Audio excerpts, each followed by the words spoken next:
Good evening, everyone. Thank you so much for joining. It's 6:02, and we respect all of your time, and we want to get going with our excellent presentation of the Second Thursday Conversations. My name is Chairman Elias Valentine II. I am honored to be the chair of the Greenville County Democratic Party and work with so many amazing individuals who make programs like this and others happen every day. As we know, the Democratic Party is blessed to have a plethora of strong, able, competent, intelligent, and beautiful, both inside and out, Black women who lead in various ways across our community. They're doing it in the boardroom, they're doing it in the General Assembly, but they're doing it every day on the streets, in our communities. They're teachers, they're educators, they're leaders. Our panel tonight is filled with people who do the work. That is one of the best things about the 5 women that we have on this call. All of them do the work. And that's a rarity in democratic politics. So I just want to start by thanking each of them for staying engaged, for being engaged, and for continuing to fight, even sometimes when the fight doesn't look like it's worth fighting. But they know what perseverance is, and you're going to hear that in their own words, through their own stories, and through the laughs that we're going to have over the next hour and a half. Because in our run through, we have some good times. So I want to get going. This Second Thursday conversation is entitled Being a Black Woman Today. Greenville's a unique place, and these Black women are going to share their experience. And they don't speak for all Black women, but they have women in their life that have shared their experiences, and their own lived experiences inform them and give them a great insight that we should all be listening to. So with that being said, on behalf of our amazing leadership team, First Vice Chair Ruth Todd, our Second Vice Chair Sharon Garrett, as well as our Third Vice Chair Jonathan Sweeney, I welcome you all to our program. This evening, we're going to start with Shirley Scott. Shirley is one of our best Democrats that we have in the Greenville Democratic Party.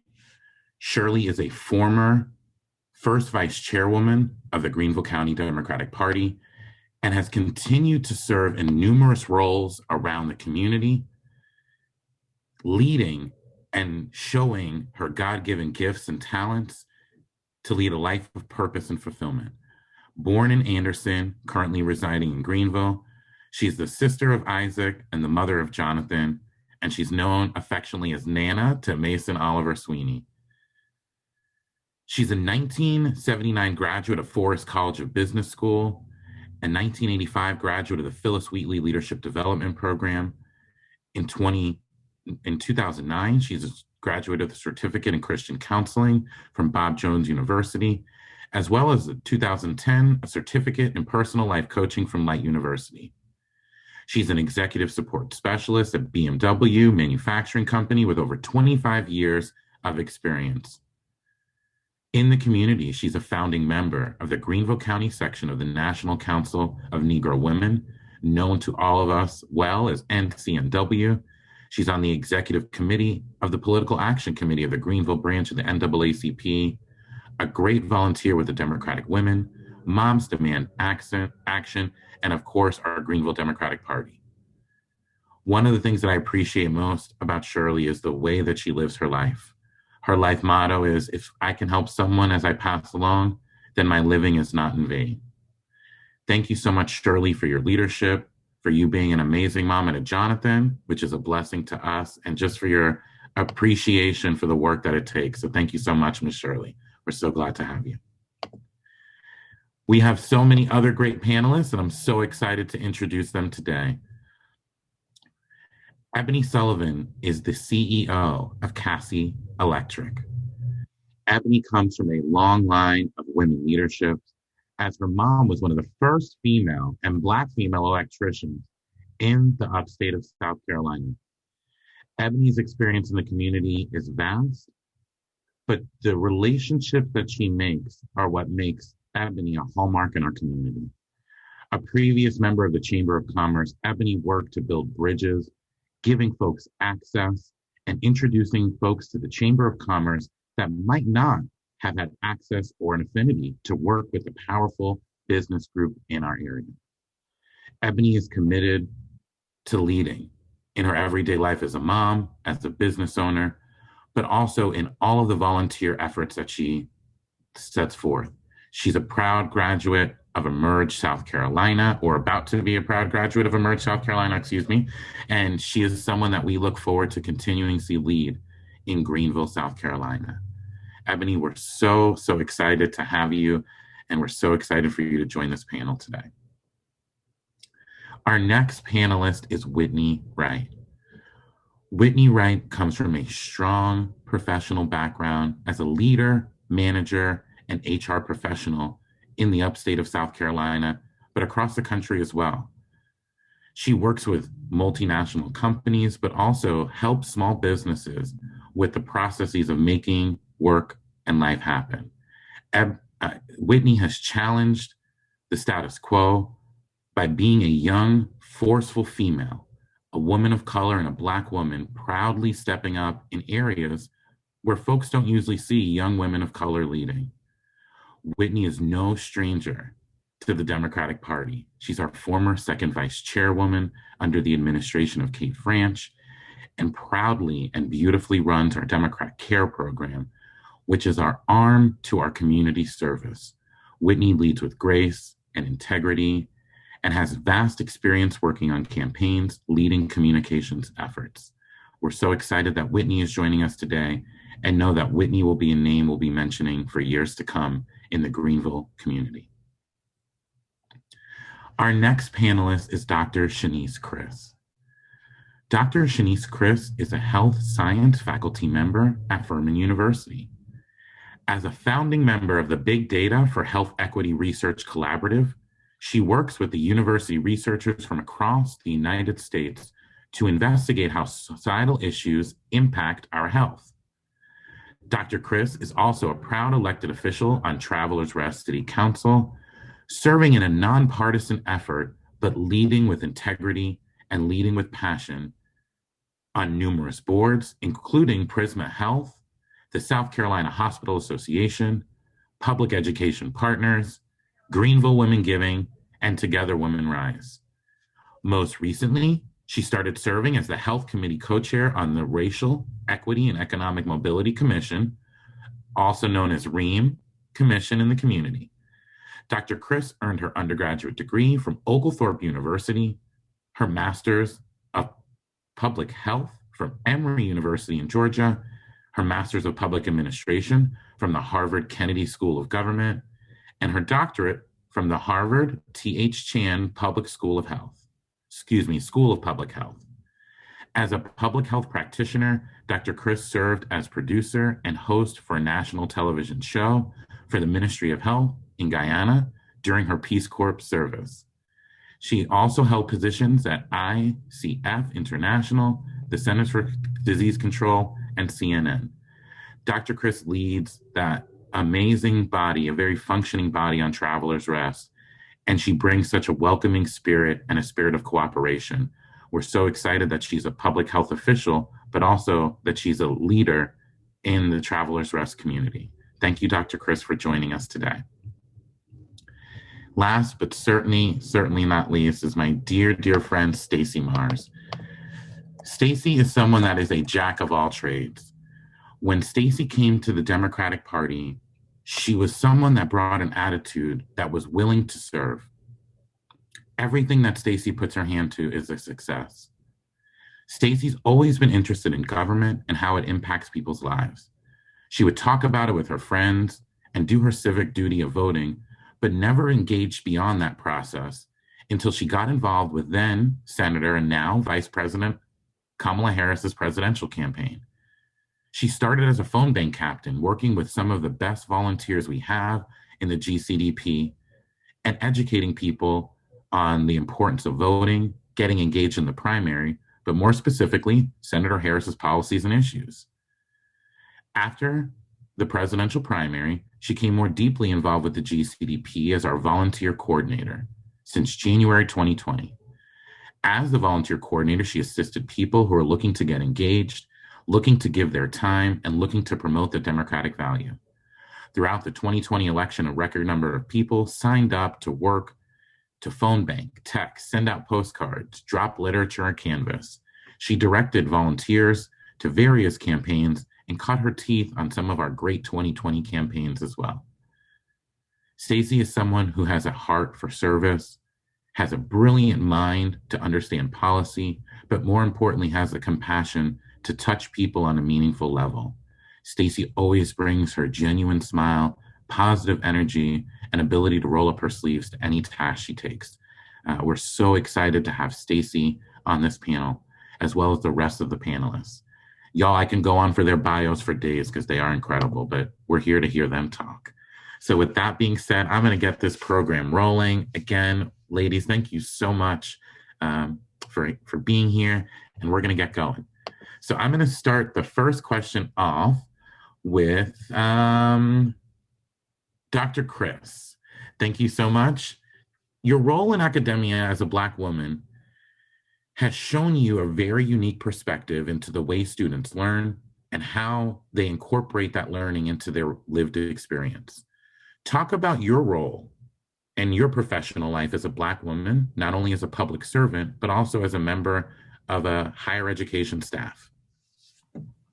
First, thank you for those beautiful introductions. You did a fabulous job, and that was just so awesome. So when I think about my path in academia, first I have to think about why I started this.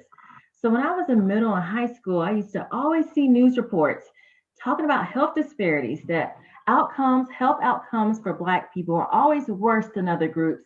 And I thought I had to do something about it. And so when I thought about research and making a change, I said, okay, I'm going to go along this academic pathway. Now, it was a very challenging pathway. I remember being in my doctoral program. It was me and another African-American woman in the program. And we would look at each other and we'd say, why did we do this? Because of all the different challenges.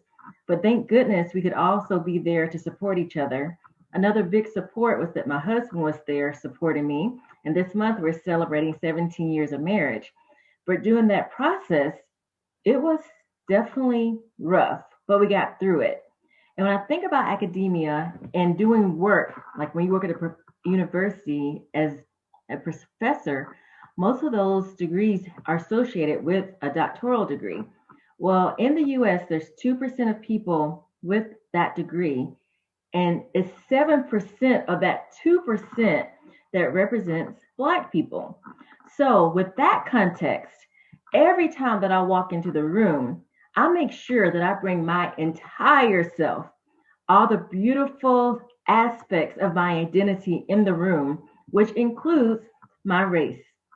And so when I'm in front of my students, I think about this might be the first time they're having an extended relationship or talk with a Black person. And so sharing different things, I talk about health disparities, social determinants of health. I also bring that into my research. And so when I look at that, I make sure that in my research, every group is represented. I make sure communities of color are represented. And I look at issues for the individual, systems, and community. I look at why the health issues are happening. And I also want to make sure that I look at the solutions. Then as I move past that in research, I focus on evidence. And then policy is, how do you make that evidence base sustainable? So as a member of Travelers Rest City Council, which I love being on that council, and I appreciate that it's nonpartisan, and I wish more government positions were that way.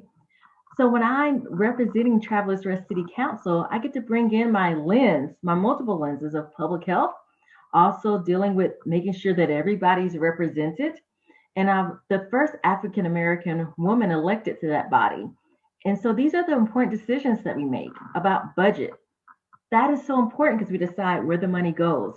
We hired the police chief again. And so I want to repeat that. We hired the police chief so we can talk about their role with the community and what type of trainings they want to provide. And we look at other health and safety decisions. So I'm just very grateful that I get to be in these different positions. And it's important that we are in all levels and all experiences in all of these different positions. And so that is my main thing. I bring in all aspects of myself when I'm serving.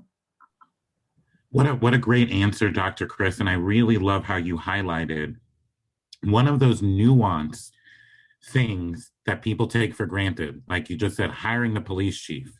For us, that's not something that people think about as one of your main roles. And I think you highlighted the purpose of why we need more diverse voices, why we need more you on councils in all bodies across. So thank you for your leadership and thank you for pointing out that perspective. That's very, very important. Ms. Shirley, I'd love to go to you next and talk about your role in the evolution of a changing Greenville. You grew up in Anderson and you relocated to Greenville and got a job with BMW very early. Talk about your role and your evolution as a Black woman in Greenville and how that moved with the changes you've seen over your time. Thank you, Eli, and thank you all for having me on this panel. I feel elated to be among so many great women. My role actually at BMW, I started out actually in 1995 as a temp, and a temp team assistant, working with various bosses. Some were American, some were German. After 9 months, I became a permanent BMW associate, again, being a team assistant for a new startup company. If you can imagine, there were some challenges. I'm coming from an environment where I'm used to being strategic and doing stuff in order and doing jobs and tasks in an orderly fashion. As a startup company, BMW, of course, my roles change sometimes daily, sometimes within a minute. I may be working on one task, but then they'll call me to do something else. So that was a challenge in itself, coming from a structured environment and going into a startup company. Also, of course, there was a language challenge. I did take German language, which did help in my task. Didn't come efficient in it, but I did learn some sentences and whatnot to help me in my profession. As an employee at BMW, I've been there for, as you say, a little over 25 years, basically in the same department. Now, I did apply for another position in another area. Was saddened when I didn't get it. However, I remember hearing someone say that promotion does not come from man, it comes from God. So what I did, I continued to do the work, the task that I was hired to do. And because of my work ethic and because of my character, and I don't say that lightly, a position came available and I was asked to fill the position. That position was executive support specialist to the vice president of a department. I don't take that lightly either, because I'm the first African-American, first Black woman to be in a position of to work with the vice president of a department. So I say all that to say that your work ethic means a lot. Your character means a lot. As a Black woman, I don't take that lightly. I'm also a life purpose coach, and working with BMW, I've had opportunities to do a sidebar of helping some people and by coaching them along. So I have to say that when I went to BMW, in my mind, I was going to only be there 10 years. That was what I said, I'll be there 10 years. But oftentimes, God has different plans for our lives. And through that, I have, again, overcome challenges, enjoyed my work. I mean, I have people at BMW to me that are just like family. So I've overcome the challenges, the language challenge, and there were people that didn't want me to have the position that I am in. I am one of two Black females there that are assistants to vice presidents. For that, I am internally grateful, and that's kind of my position with a work experience. Well, thank you for sharing that, and I love the story of perseverance that you've shown. The way that many people of color, but especially Black women, are able to shrug off disappointment or or sadness because you know you've been passed up when it's rightfully yours. I think that's a testament to your character. You've passed that on to your son because I see that in him. And I know all of you have similar stories where one door might have closed, but because you're like, all right, I'll slam through another one. And Right. thank you for sharing that, Miss Shirley, because that was Thank beautiful. you. It was very beautiful. I wanna go to Whitney. Whitney, you have a great position in that you're helping people in their daily life make work easier. But sometimes when you try to share your opinion or your expertise with other people, they don't necessarily take it with the intelligence that you actually bring to the table because they stereotype you and judge you by the way that you look. Can you share with us some of your experiences as a manager and leader in HR and how your role as a Black woman informs you and shapes your work experience? Well, I would have to start by saying that you're absolutely correct. There are some instances where I, maybe at least at first, am not taken as seriously as I would appreciate or as I would like. I feel like I'm at the point in my career with regard to my experience and also my level of education, the hard work that I've put in, that I can require that level of professional respect, and I do. Sometimes, you have to, especially starting out in a new professional relationship with someone, kind of make them aware, gently and always professionally. It's important to always be professional as a Black woman, so that, as Ms. Shirley referenced, you can be taken seriously, and so that others don't take lightly what you don't either. I do feel like over the past years since I've graduated from college, it has become apparent that I do have to work a little bit harder than some of my counterparts or some of my colleagues who are in the same positions or even in positions lower than mine, which is okay in a way because I expect more from myself than someone who is in a position subordinate to my role. I do think that it's important as a Black woman to always have your receipts in order. That's a phrase that I use pretty well often because there will be times when I'm questioned regarding decisions I made or my involvement in a situation where someone else might not be. And it's one of those things where you have to kind of get a thick skin. You shouldn't have to, but you do. As you referenced before, you have to keep on moving. You can't let anybody stand in your way or stop you. You have to be prepared.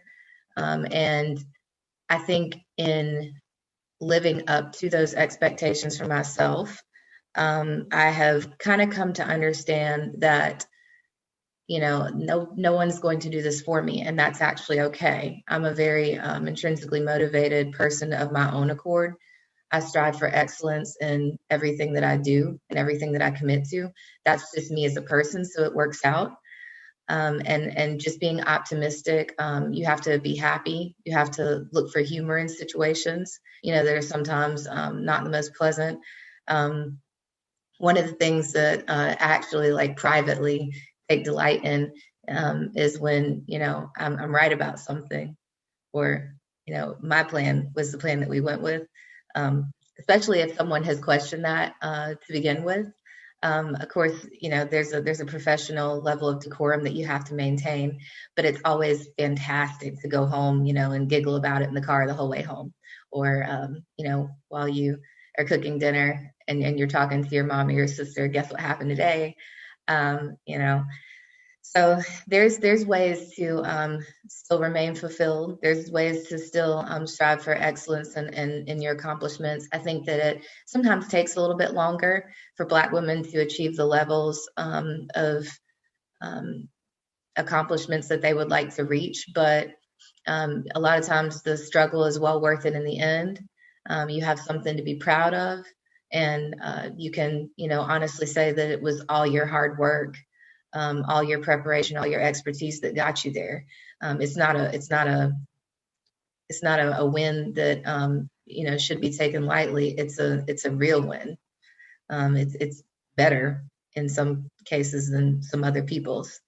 So I think that to answer your question, that's just the approach that I've taken in my leadership roles, and also twofold. And I know you're aware of this, Eli. A lot of people don't know how old I am. So not only do I have the disadvantage of being a Black woman in the workplace, if you want to call that a disadvantage, but also a lot of times people will ask me if I have experience with a concept or a practice, or if I know what this is or would I like a walkthrough. So that's actually particularly delightful as well when, I get to show what I can do. So. Love it. We made the joke. Whitney's like Doogie Howser because she has a career. And it's like, did you graduate at 16? Because I'm like, no, Whitney's had a career. She's been around. She looks great. That's a different concept than her work experience and her ability. Thank you. But Whitney, I love that you're sharing that. And I think you have seen, and not that you need validation, but there's a confidence level in you that I so appreciate. I know people around you appreciate, because you balance that professionalism with standing your ground so excellently. I see Stacey doing that too. And I'm so proud that you all have that confidence, and that you continue to pass that down, because there are younger people that are looking at you and saying, wow, look at her stand up. Look at her continue to go in that realm. So keep fighting, keep doing that, because you're making changes. So thank you. Great answer.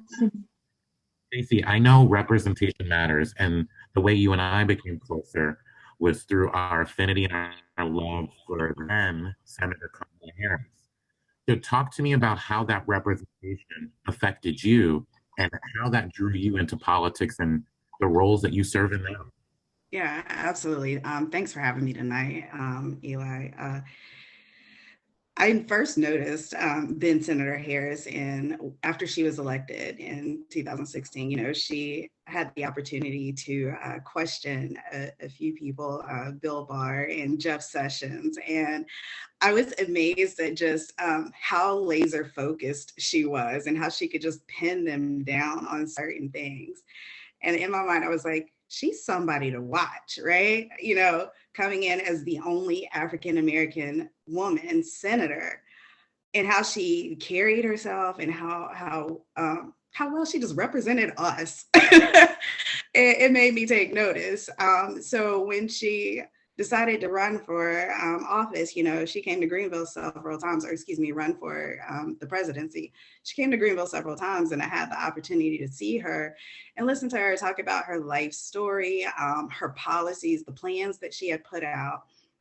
And I was impressed by that as well, because the plans weren't some pie in the sky type plans. They weren't unreachable or unattainable plans. They were actually plans that made sense. And some of those plans actually focused on Black women. And so, just the more and more I got to know about her, the more and more I respected her.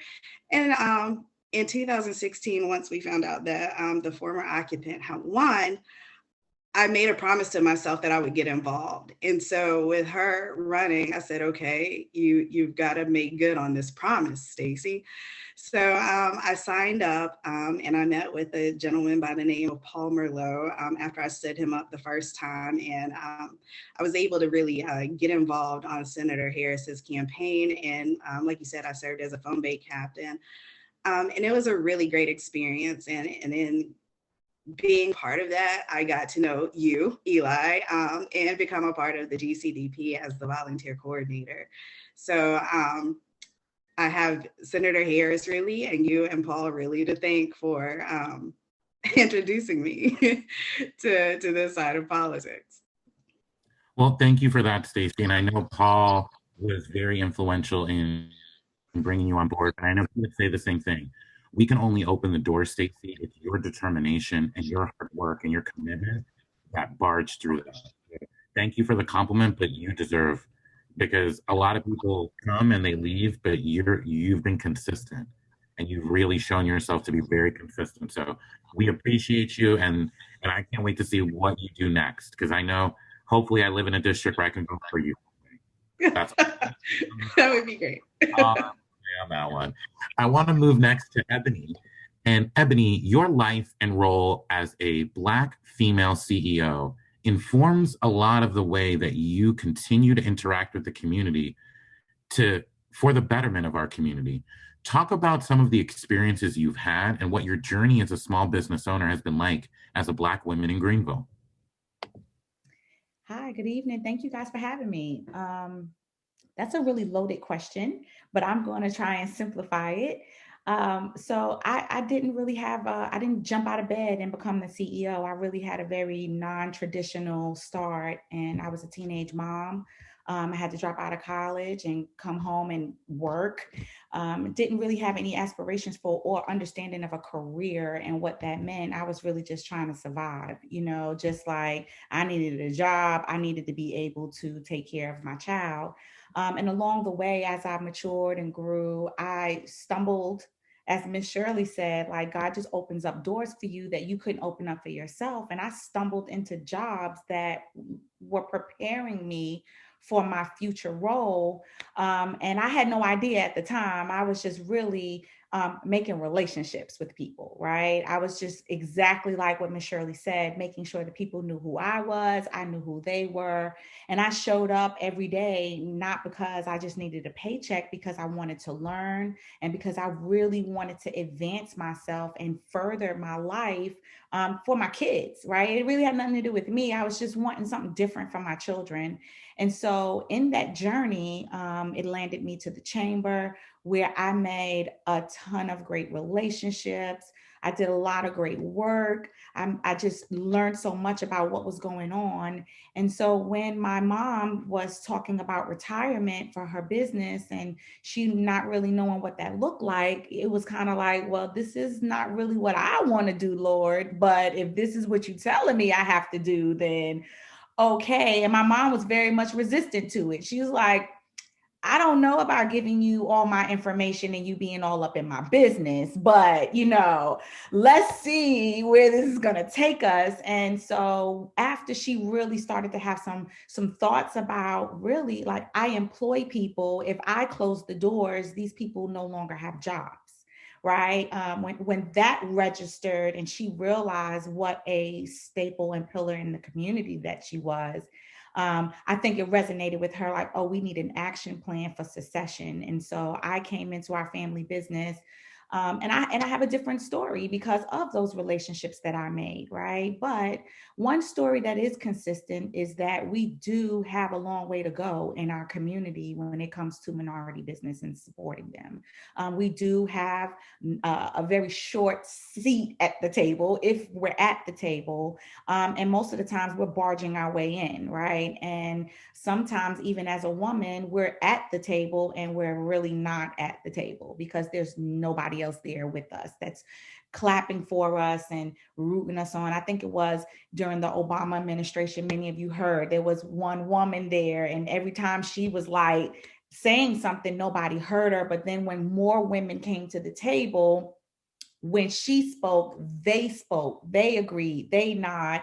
And then there was multiple people who they could not turn away from, and they had to listen to what these women were saying. And in construction, we make up less than 20% of the industry, and we are even smaller than that when you drill into the minority aspects of that, right? So in electrical, as Eli stated, my mother is the only Black woman business owner, electrical contractor in our entire state of South Carolina. So that says a lot about, to your point, Dr. Criss, when you walk in the room, how small that percentage is of me showing up in that room, right? And so I think in Greenville, particularly, we've got a lot of work to do, and we have a lot of just a lot of work to do in representing the minority businesses because we're not represented, and we have to stick together and learn how to really leverage our voice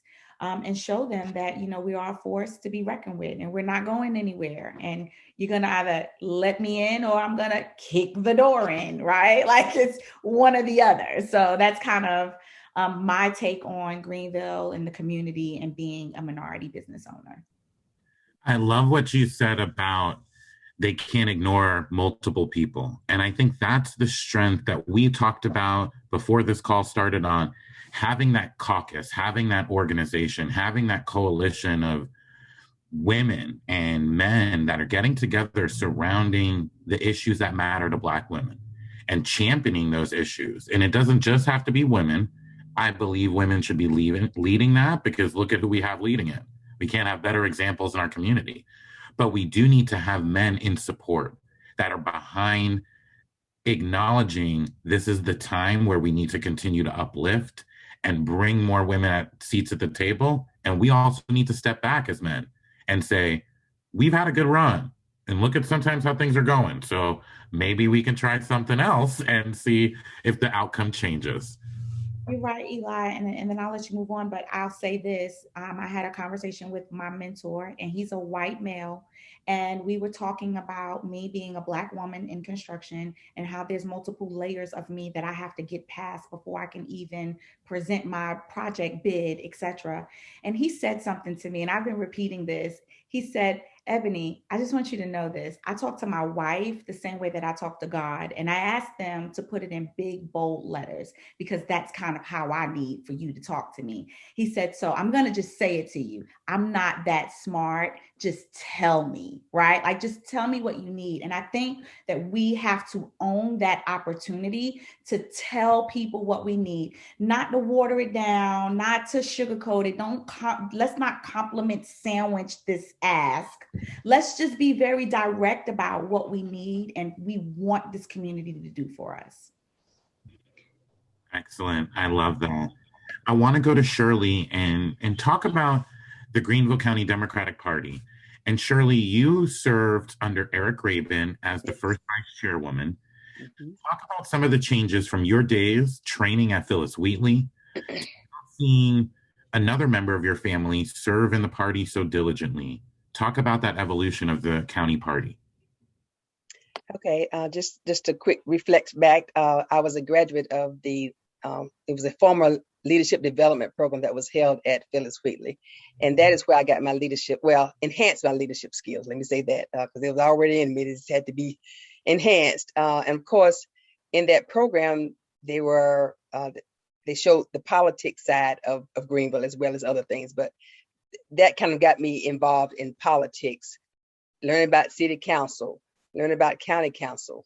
And then I became active in the Greenville Democratic Women. Is where I first got started volunteering in, going to luncheons and getting to know the women there. And from there, what happened, I actually was a community organizer for OFA in 2008 for the Obama campaign. And doing my diligent work of being a community organizer, I was actually asked to run for first vice chair. That was not on my plate again. That was not on my plate, but I was asked because I was, as I said, I was the community organizer for the Obama campaign up here in the upstate, one of the community organizers. And I was asked to run for first vice chair. I did. Love getting to know and working with inside the party. I consider myself somewhat of an outsider, but just looking in. But as I began to get more involved with the party, it gives you a greater insight to what needs to be done, what can be done. As the first vice chair, I worked with the South Carolina Democratic Party to bring to Greenville the first issues conference we held here in Greenville. So again, working with that team from the South Carolina Democratic Party, and being the, I guess, the go-to between the Greenville County Democratic Party and the SCDP.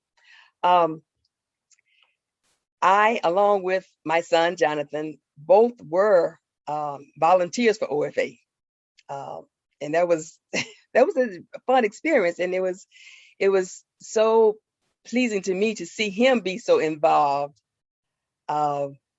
with the party, and I'm not going to say follow in my footsteps, but but to see him become active. I mean, he was a political science major, but to see him so involved and to take on an active role in the party, and now I see the party even more engaged, evolving more, and I must say that I am so delighted to see the party to continuously to grow, to bring more young people in, to get more involved in community, and then to do collaboration with other organizations.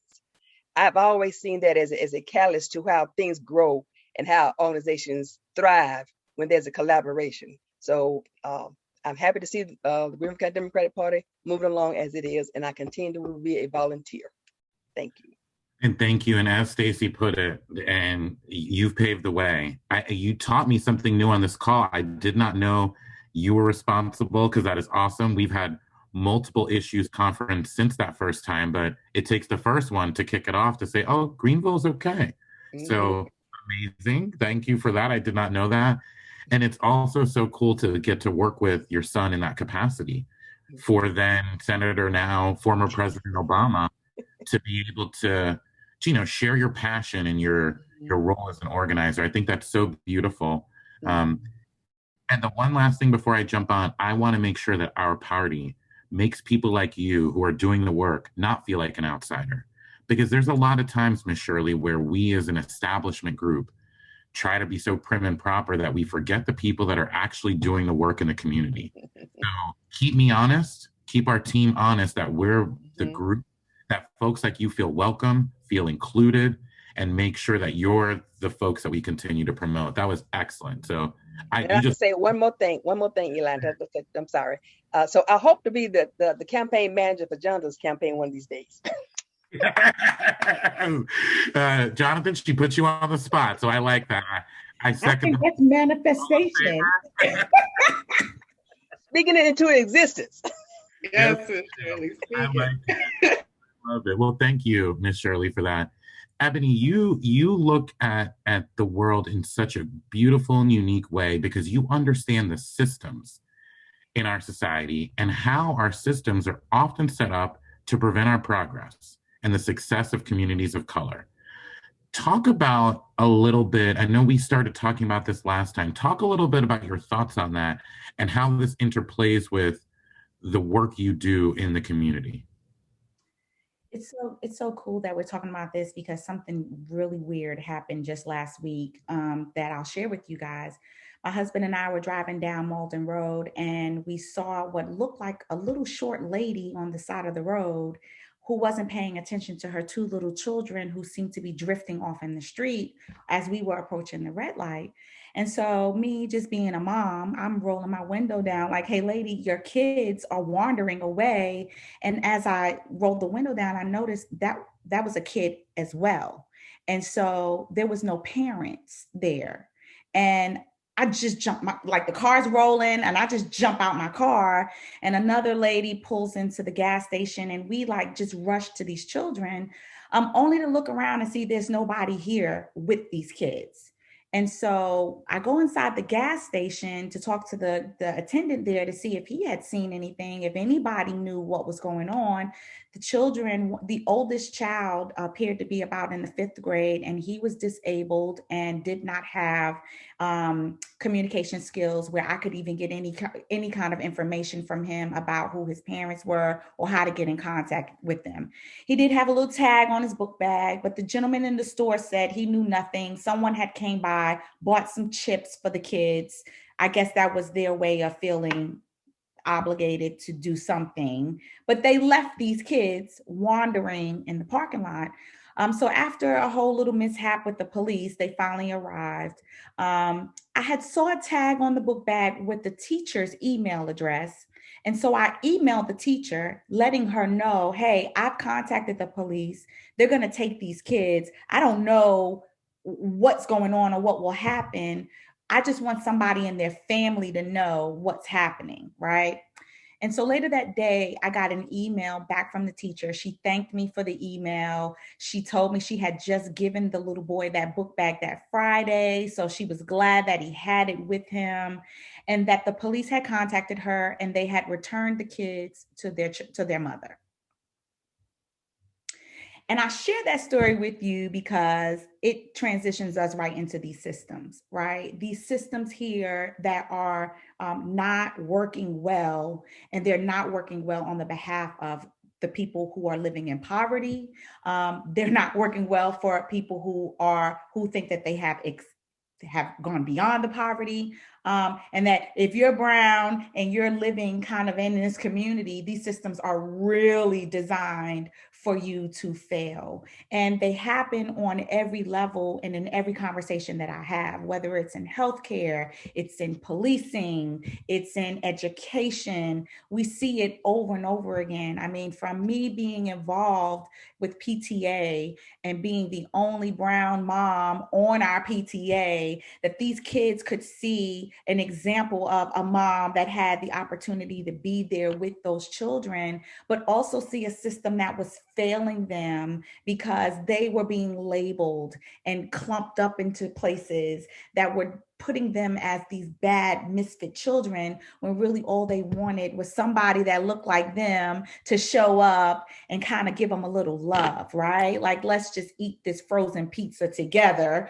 and just laugh and have a good time and see you for who you really are. So I think that the systems that are here, I'm of a fan of, I listen to some pretty radical podcasts, blow them all up and let's start over, because trying to find ways to fix them, you constantly run into roadblocks and barriers that are like booby traps, right? So you think you've made one headway, I call the police, they're going to help these kids, only to put them right back with the mom who really, what is her excuse? What could you have possibly been doing that would have allowed your children to wander in a busy highway by themselves with no one there, and for them not to have any systems that check and balance that, because those children could potentially not be here next week or tomorrow because of negligence that we knew in advance, but because the system says we ain't got time for that, let's send them back home with their mama.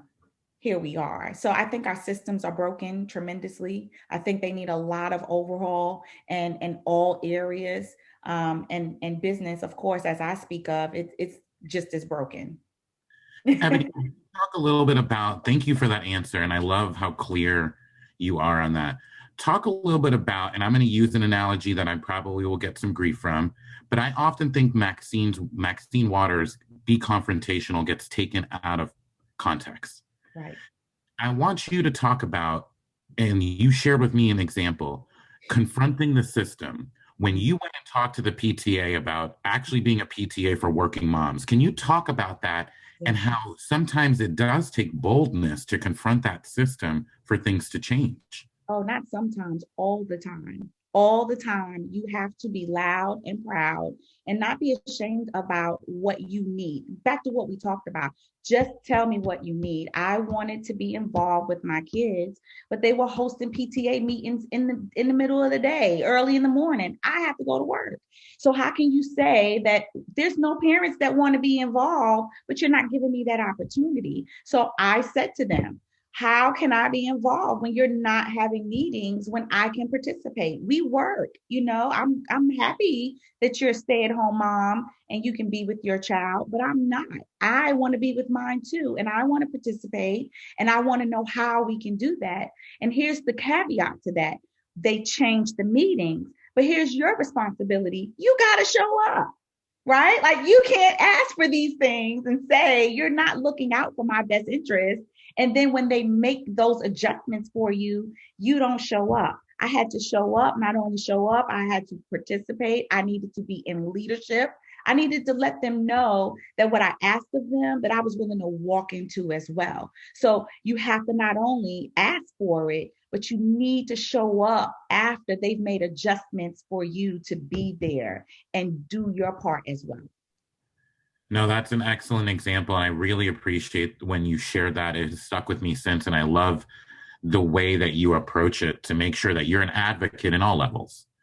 I want to go to Dr. Criss because Dr. Criss not only studies systematic problems, she focuses on the solutions. So this is kind of a two-part question. Tell me about that process and how you go about tackling these huge systematic inequities, but also how do you not get disheartened? How do you stay so positive? Because I know sometimes I'm like, I can't keep going. I just can't. So share with us that because I'd love to hear your perspective. Thank you for that. And those are really good questions. So the process, I feel empowered from the beginning because I get to help make the questions. It's a powerful position when you get to ask the questions Because when you ask the questions, that shows what will be looked at and what will not be looked at. And so being able to be in that position is very helpful. And to question assumptions. Some people say, oh, this is the way it's always been done, but it doesn't have to be that way. And so for me, when I'm thinking about my studies, representation matters. Who is in the studies? Whose voice am I going to hear from? And so from that by itself, it makes me feel better just knowing that I'm going to get to hear from different groups of people who may not have been heard from before. The other aspect, we talk about health disparities and the things that are going wrong, but I also think we have to look at the assets. Even people in situations we may consider tough, there are assets in almost every situation. And if we can pull on that, that can be very helpful. And so when I look at the process, I look at the quantitative data, that's our numbers, big numbers. And I think this is powerful because I can use these numbers for policy. When you think about policy, I think about statistics and a story. And so I get to be in the generation of those statistics that go there, also in the generation of the stories, because I do qualitative research, which is the interviews and focus groups and observations of people's stories. And I love that because I don't have to imagine what people are saying. I ask the questions and they tell me.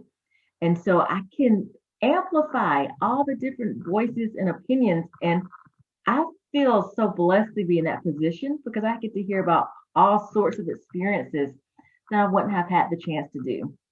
So as far as not being disheartened, I do research. You shouldn't do research in a bubble. You should be with a team of people. So literally with these research meetings, I mean, we've been talking about COVID-19 in relation to different communities of color. I do a lot of data with Twitter.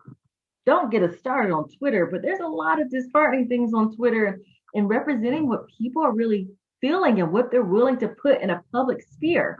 And so I think I'm doing this work. I have to know what the reality is, but it makes me feel encouraged when I know I can show what this is. And I come up, and the research team, we come up with solutions of how we can deal with coping, how we can deal with changing people's viewpoints, what gives people access to things, and equity. So public health, that field in itself, always makes me feel like I can do something, and that's what is so helpful.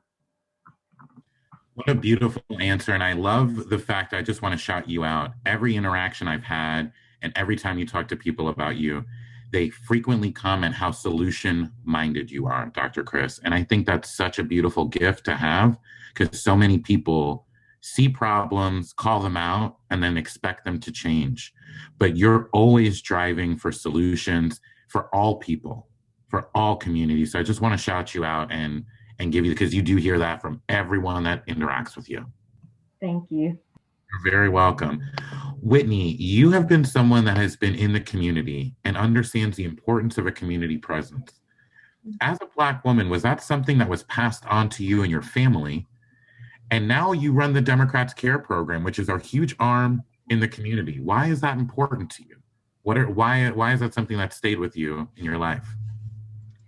I wouldn't necessarily say that it was passed on to me as much as my parents encouraged me from an early age to pursue, helping others. We learned, I and my siblings, early on that it's important if you're blessed to be able to help someone else. Even if it was just cleaning out our toys, every summer and taking, those that we weren't playing with anymore, we were too old for, to the Salvation Army, or adopting a child from, the Christmas angel tree with my mom at church. So as far as community presence goes, I think that it's sort of an extension of those values that were instilled in me as a child, just now as an adult. Again, if you're able to bless someone else, why not?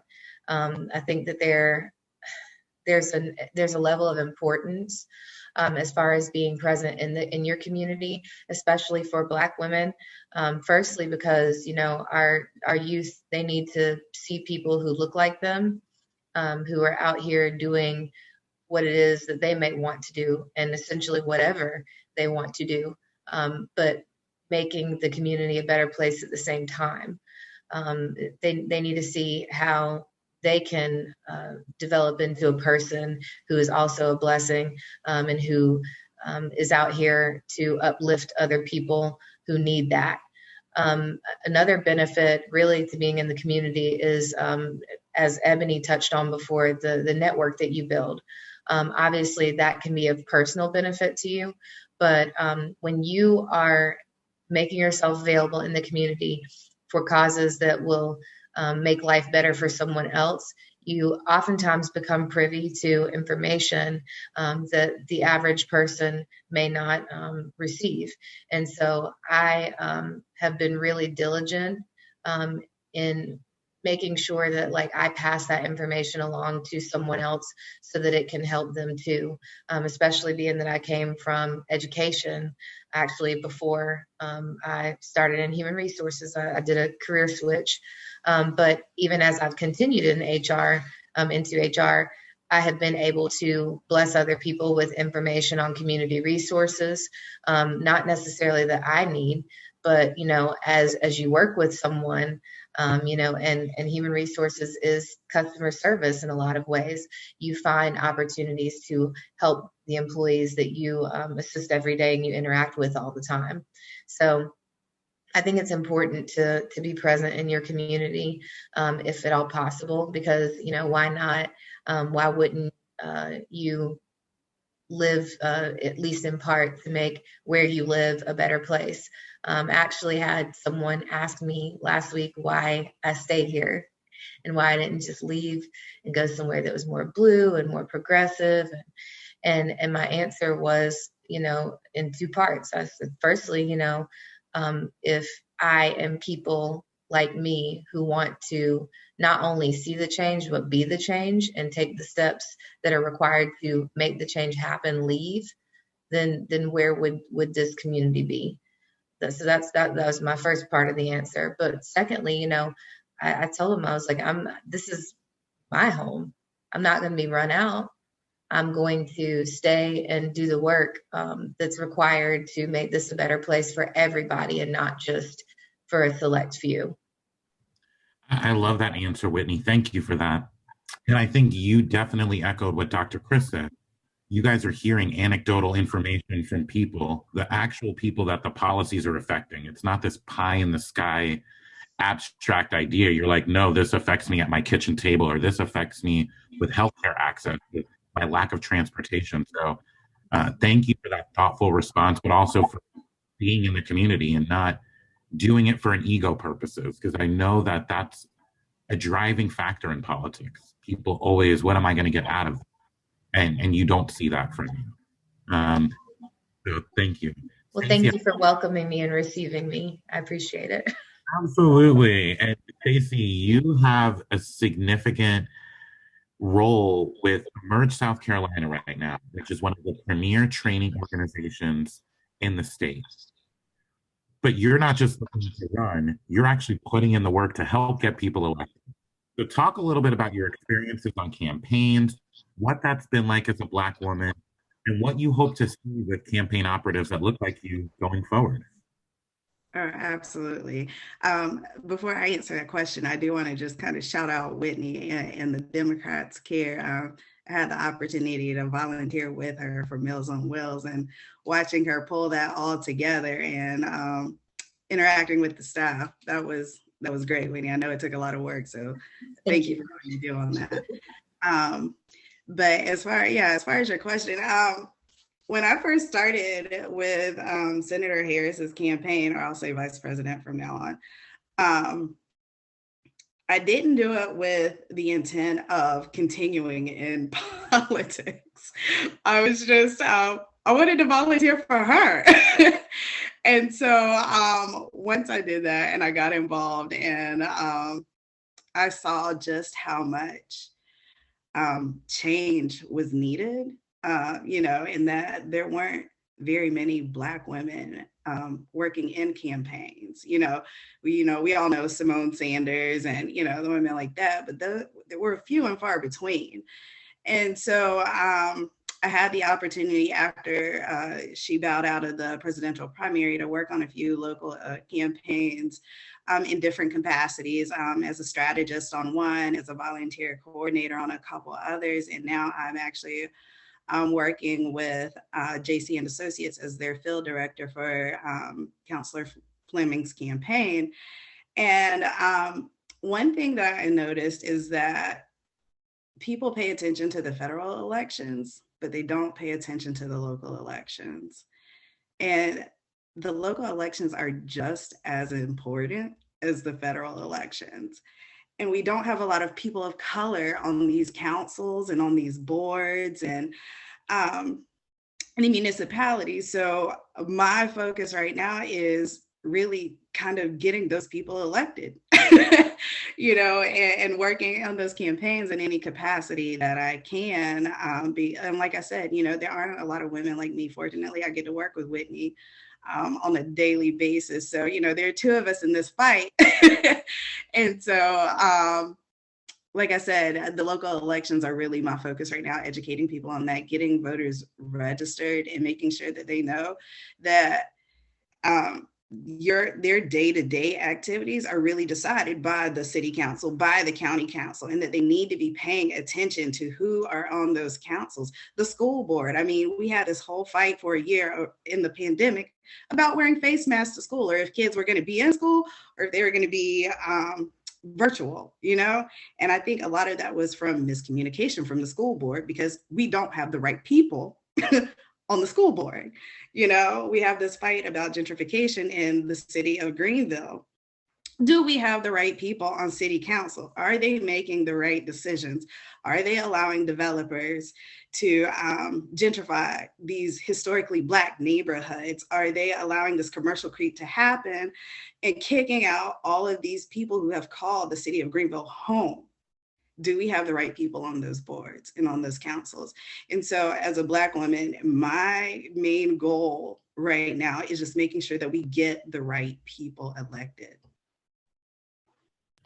Well, thank you, Stacey. And I think you're so important. Those local elections matter so much. It's the zoning, it's transportation, it's how your garbage gets picked up. And I think it's why we see Greenville City is not perfect by any stretch of the imagination, but they are a functional community, very similar to Travelers Rest, because there's more collaboration and cooperation. And I think we need to see more people that are taking the idea of let's serve the people at the local level first, because that's what really makes sense. So, excellent, Stacey. I'm so glad you shared that. We're going to focus on a brief thing we like to do in every second Thursday conversation. It's called One Thing.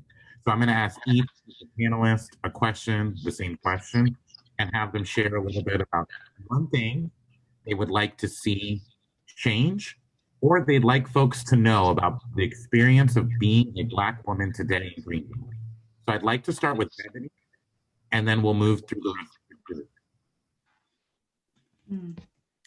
I've been thinking a lot about that question since we had our meeting, and I'm a part of a cohort called Leading Well. It's a women's cohort, and we met this morning, and I was kind of like gurgling, thinking, no, I don't have time to do this. I need to work. But it was really important that I go, and we do a lot of reflecting there. So I had some time to kind of think about that as we're working on developing our own personal statement. And what I really would like that one thing to be is for Black women to be able to be their authentic self, right? I think that is so multifaceted on so many levels, because as a little kid, we don't really have a lot of examples like what we talked about. And so we don't really know what that authenticity really looks like for us. And then we grow up to be women and we still don't know what that is, because we don't really have many role models or examples yet again for us to look at. And we all can't be Michelle Obama, and we all can't be Oprah, right? And there's so many great people right here in our community that we just don't know about and don't have access to. And I just really want us to just lean into that and be who we are, our natural hair, our beautiful skin, all this melanin popping, right? Like, I just want us to own that and be okay with it in any setting that we go in, because I think it's so valuable and it brings so much richness to anything that we walk into, because we're multitaskers, we spin plates better than anybody. We can do anything, right? We put our mind to, we've got so many gifts that we bring. And if we can get past all that materialistic, unauthentic stuff, then we can really, really see who we truly are. And it's so beautiful. It's just so beautiful. So that's my one thing that I really hope. I love that. And it echoes what Dr. Criss said earlier, making sure you're bringing your whole self, because your whole self is worthy and deserves to be in that space and taking up that space proudly. That's excellent. Whitney, same question to you. What's one thing you'd like folks to know about your experience and one thing you'd like to change? I think that one thing to know about my experience is that, especially professionally, and sometimes in social settings too, a lot of times, and I've heard this actually from friends and acquaintances who have been involved in different conversations or discussions with me, a lot of times Black women feel the need to compete with one another. And sometimes with women who are not Black too, but that actually, makes a lot of situations more difficult than it does good, even for the person who seems to come out on top.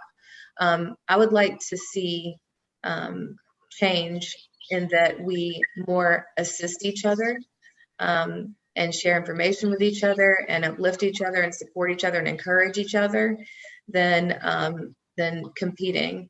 And it's especially common, I think, among younger women who are still trying to establish themselves maybe, or gain what they feel is that good, solid foothold. They're, finding their place. But you can do that while you help somebody else. And sometimes that actually helps you shine even more. I just want people to really realize that and help each other make life better for each other. Absolutely. It's like in Schitt's Creek, when one of us shines, we all shine. I love that. You just gotta, there's no, but you're something that's so important, Whitney. Your ability to shine can affect Stacey's or Miss Shirley's or Dr. Criss. Right. And we have to see it as a zero-sum game. I love the way you said that, because the society tries to make us feel like there can only be one of us at the top.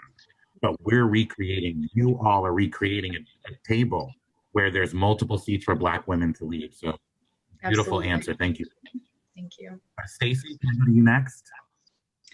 Yeah, absolutely. The change I would want to see is just to level the whole playing field in every way, professionally, we as Black women have to work twice as hard to get even half as far as our peers. You mentioned that with Whitney and with Ebony, and Miss Shirley was passed over for her position.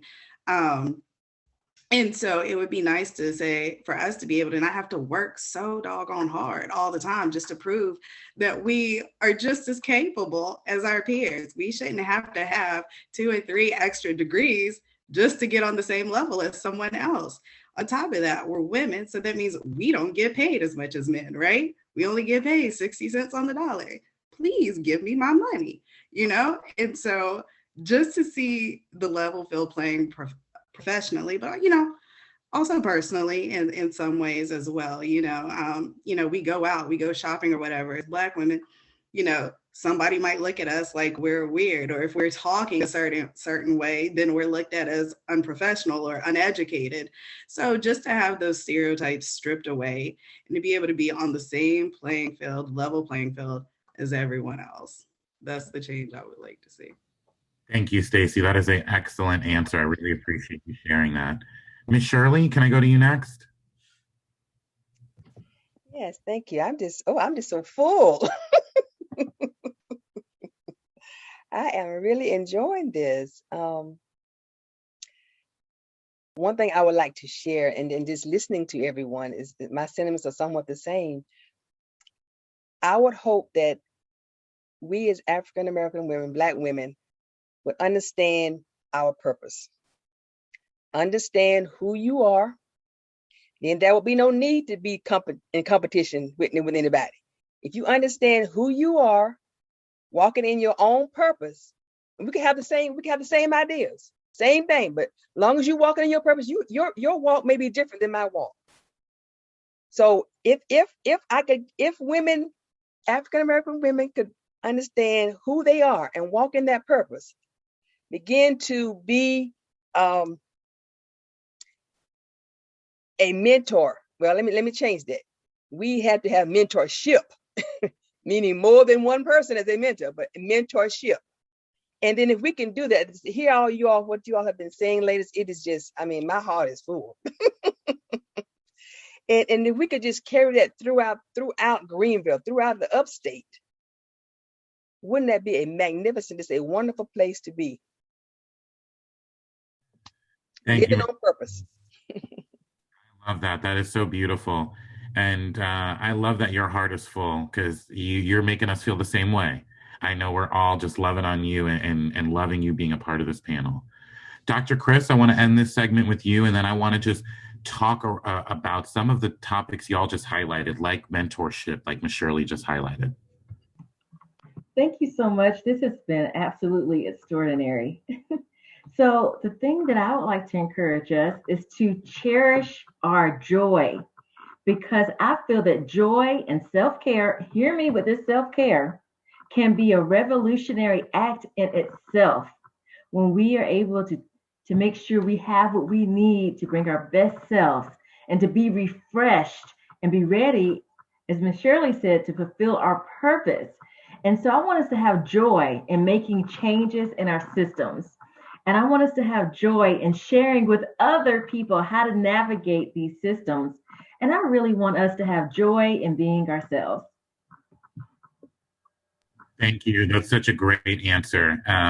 And you can feel your authenticity too. Like you can feel the joy, and I got some off of that. So if you need to pick up, Dr. Criss is available because she is bringing that positive energy.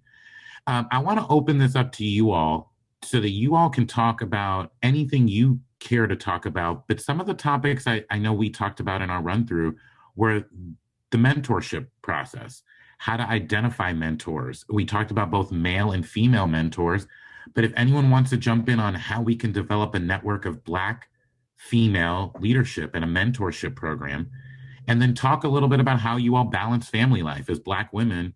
You guys are not only breadwinners, you're mamas and daughters and cousins, primary caregivers. And that's just between the hours of 8 and 10. And then we have a whole nother thing that you got to do the rest of the day. So I want this to be a free-flowing conversation because y'all are superstars. So I'll start with you, Ebony, and then y'all kick it around to each other because I think we have so much more to learn from y'all. I think we should take all of our mics off and just kind of have our girlfriend call, and just talk about it, because I think we all share kind of the same sentiment when it comes to mentorship and the importance of it. I think we all had someone who, pulled us up and drug us through and said, hey, I see something in you that's, that maybe you don't even see in yourself right now, but I want to invest in you. And again, it goes back to my same PTA analogy. Mentorship is a two-way relationship. When you ask for that, you have to be ready to give that back, right? So you can't just take from your mentor. You also have to give back, and that is being attentive and showing up prepared and respecting their time. And all those things is what you give back, and understanding that your mentor absolutely is learning from you because you're bringing your authentic self there, and you're being and showing up and inviting them to hear about things about your personal experiences that maybe they are unaware of, because y'all live different lifestyles, So I think mentorship is is truly a beautiful thing. And it's a very important necessity for anyone, whether it be professional, spiritual, or personal. Mm-hmm. Exactly. I certainly agree, Ebony, and agree with Dr. Criss. Joy, just experience that joy, and nothing like having that joy. And self-care. We do so much as women, but we have to take that time to have self-care, our moment of meditation, our moment of just relaxation, and just taking care of self. After taking care of family, it's time to take care of self too. So, well, if we being real, like, I'm gonna be real, okay? So I know that that's what I need to do, right? And I'm just being honest, because today I had a meltdown. Like I had a meltdown, and it was a good meltdown because I was just so full of joy and gratitude, and just giving that all of that to God, just giving him that thanks and having that moment there. But I mean, it was a lot. We do a lot. We're, like you said, Eli, we're moms, we're wives, we're community engagers, we're networkers, we're employees, we're employers, we're all these things. And we think we have to be, right? And we got to be perfect, Whitney, and we got to get it right. And we're competitive, and we want all those things, man. And sometimes, like, we don't really take that time we need to have that bubble bath and unwind and unpack some of that stuff, because we're taking a lot of hits, and we have to be very, very intentional about that. You're so right, Ebony. I remember when the term self-care kind of started to become a thing.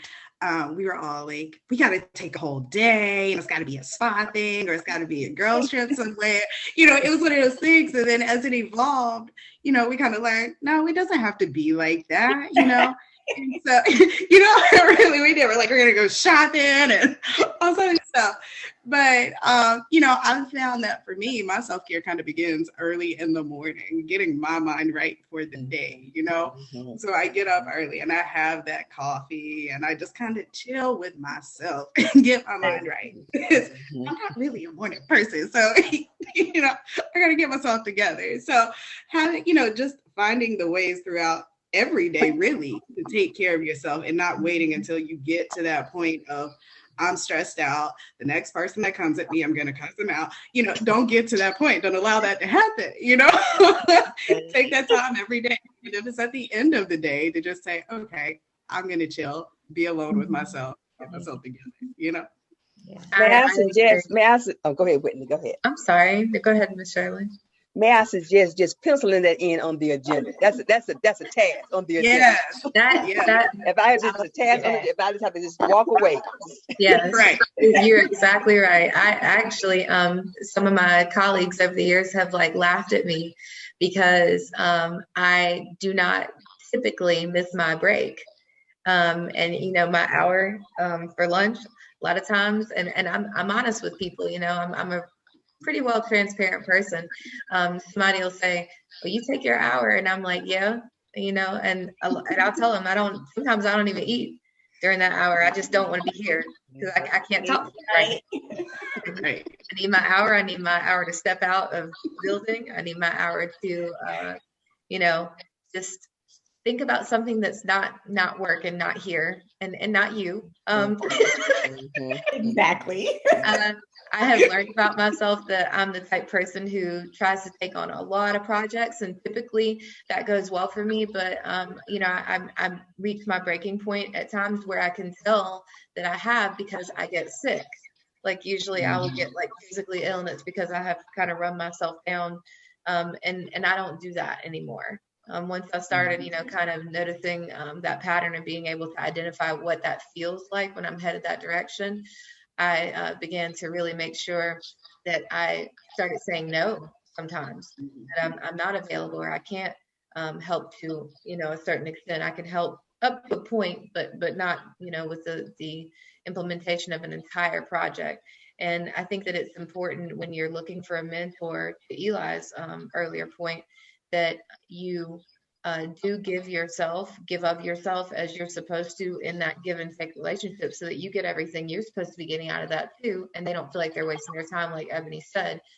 But at the same time, when you do pick a mentor, I think it should be someone who you don't have to be as formal with all the time, who you can actually talk to about your concerns or your questions, or if you're wondering something that, you're afraid might sound kind of dumb, but you're going to ask them anyway, because maybe you just don't know, you've never been in that situation before. So somebody who can be understanding of where you are in your life too, and not just professionally. I think that's important. I'd just like to add, that was good, Whitney. You have wisdom when you said that you're getting sick and then you realize what you need to do. And I think whenever we have those things that happen, taking time to reflect to see how we can change. For my self-care, I like to set up my environment that is in a good space. So I have a treadmill desk. So I can do work and I'm on my treadmill desk. And then I like to have walking meetings. So I'm being physically fit. I'm getting fresh air as I'm doing things. And so when it comes to mentorship, I like to do that too. Can we have a walking meeting? You just feel doubly productive. And with mentors, I think it's important that let people know what you're looking for. And sometimes they'll just volunteer. And it's important that we're mentors and have mentoring relationships with everyone who's open to it, because it's important to get everybody's networks. This is what happens sometimes, and this is research that shows this. Sometimes people stay within their specific identity group and they don't get the access to the other resources and the others. So we have to be open to all those experiences and resources and relationships. Really, Stacey, I want you to jump in if you wanted to, but I wanted to highlight something Dr. Criss just said, because she mentioned it earlier when she was talking about a lot of times might be the first interaction with an African-American that her students at Furman might have. So I love that you're saying you're giving folks a insight into this is what a Black woman is. It's not this made up stereotype or fantasy that you want to create. This is Dr. Shaniece Criss. This is who I am, my authentic self, and I want you to see me for who I am. I love it. I love it. That's so true. We have a great question in the panel that I want to kick to all of you by our third vice chair, Jonathan. Jonathan asked, what do you need as Black women from men, more specifically Black men, in the fight towards a more equitable, just society? And what can we improve on? Thank you, Jonathan, for the question. It's a great question. So Stacey Witt, I'll start with y'all and then we'll kick it around. Oh, absolutely. That's a great question. I would say I would want, or what I would like to see is men come alongside us in that when we say this is what we need, don't ask 5 million questions about why we need it. Like, we've probably already explained it in great detail. What we've given you the why, I'm sure. Now come alongside us and say, okay. And then when somebody else questions it, shut them down. That's what we need. We need you to sometimes we just might need you to be there with us while we're doing it, because we might need that somebody there. And really to just listen. It's okay to ask questions. Yeah, I'm not saying don't ask questions. Ask questions, but listen to what we're saying. Take it to heart, and then put action behind it where you see that you can put action to it.